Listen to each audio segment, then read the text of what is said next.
నర్సరావుపేట పట్టణంలో ఒక దుకాణంలో వినియోగదారుడు బ్రాండెడ్ కంపెనీకి సంబంధించిన మరమరాలు ప్యాకెట్ కొనుగోలు చేశాడు. అవి తినే సమయంలో ప్యాకెట్లో చెక్క ముక్క రావడంతో ఆశ్చర్యానికి గురయ్యారు.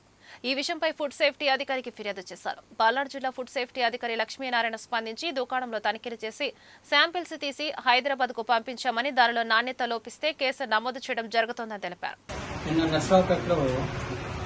కస్టమర్ వచ్చేసి హల్దీగ్రామ్స్ ప్యాకెట్స్ కొనుక్కొని దాంట్లో వచ్చేసి ఒక స్టిక్ వచ్చేదాన్ని కంప్లైంట్ ఇవ్వడం అనేది జరిగింది. అవి చూసి అది ఎక్కడ కొన్నారా ఏందనేది సదరు వ్యక్తి షాప్ లోకి వచ్చేసి హోల్సేల్ గా ఎవరైతే అమ్ముతున్నారో వాళ్ళ దగ్గర అదే బ్యాచ్ నెంబర్ అవి దొరికినాయి. ఇక్కడ అవి శాంపుల్ తీసి స్టేట్ ఫుడ్ ల్యాబొరేటరీ హైదరాబాద్ కి పంపిస్తున్నాము. శాంపుల్స్ అయితే లిఫ్ట్ చేస్తున్నాము.